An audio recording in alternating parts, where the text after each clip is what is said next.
Hey guys! So, I'm your Galaera and isa akong seller ng motorcycle gears dito sa Silang. Pero, eto nga at meron akong na-experience na first time mangyari sa akin to na magkaroon ako ng RTS. Ano nga po ba yung RTS? Ang RTS po ay return to seller. Ito po yung mga item na hindi may pagkakataon na ang dahilan ni buyer ay wala siya sa location, mali yung address, and hindi hindi makita ni rider, then yun nga, dahil walang pambayad, ganyan. Maraming kadahilanan. Depende rin, pwede rin na may pagkakamali sa mga sizes, may pagkakamali si buyer sa pag-order,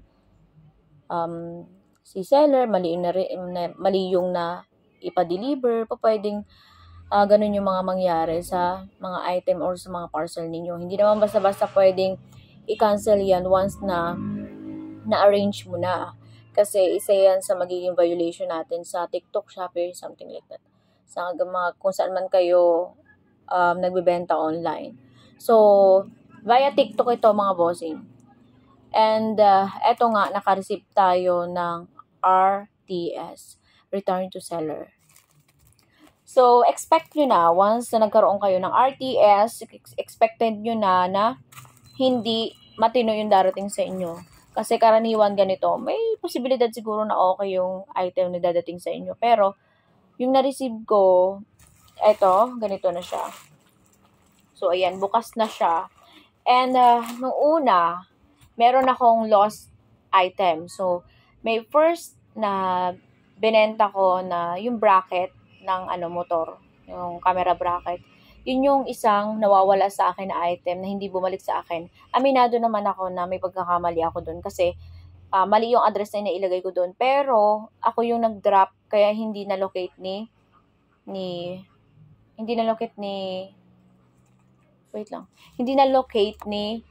rider kasi nga mali yung address na nailagay ko sa pick-up.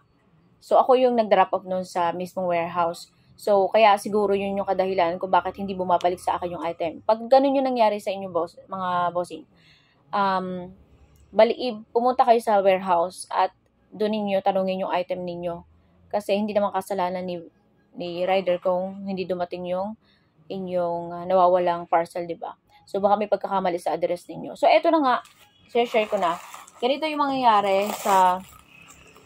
nangyari dun sa item na binalik sa atin.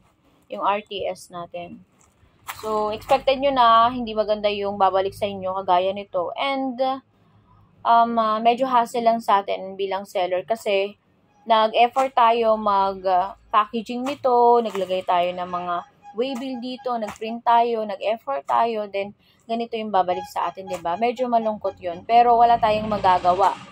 Kasi, ayun nga, na meron na tayong RTS. Kesa naman, ang kabahan kayo, kung yung item ninyo is nawawala, ganon, and hindi na bumalik talaga sa inyo, doon talaga kayo kabahan kasi yun yung ikakalugi ninyo. So, ang importante, bumalik sa akin to, and sabi nga ni buyer, mali nga daw yung sizes na napili niya, kaya ibinalik to, and nakagandahan nito, buti na ibalik sa atin, number 1, then binayaran ni buyer yung shipping.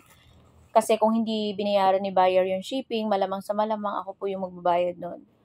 So, expect nyo na yon. So, kung baguhan kayo na seller, huwag kayong kabahan pag may RTS kayo. Mas okay pa na may RTS kayo na bumalik yung item sa inyo kaysa naman lost item. 'Di ba? So, mas malala yun kasi ikakalugi nyo yun.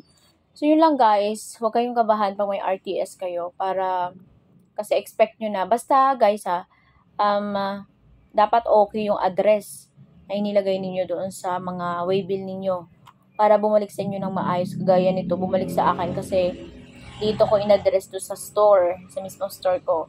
So, dati kasi sa bahay lang yun eh. Dati kasi nagbebenta na talaga ako online and medyo okay naman na yung kita. So, nakapag-ano na tayo ng store. And, ayun, mas mabilis na malocate ng nina rider yung ating location. Then, ayun guys, share ko lang yung experience ko sa RTS natin.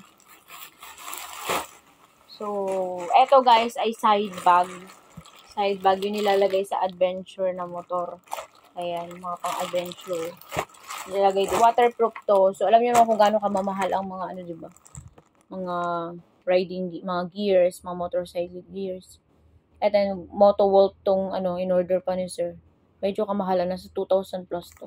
Kaya, masaya ako na naibalik sa akin yung item natin. And, nabawasan yung stress ko kahit may dumating sa atin ng RTS. Yan ang ating return to seller.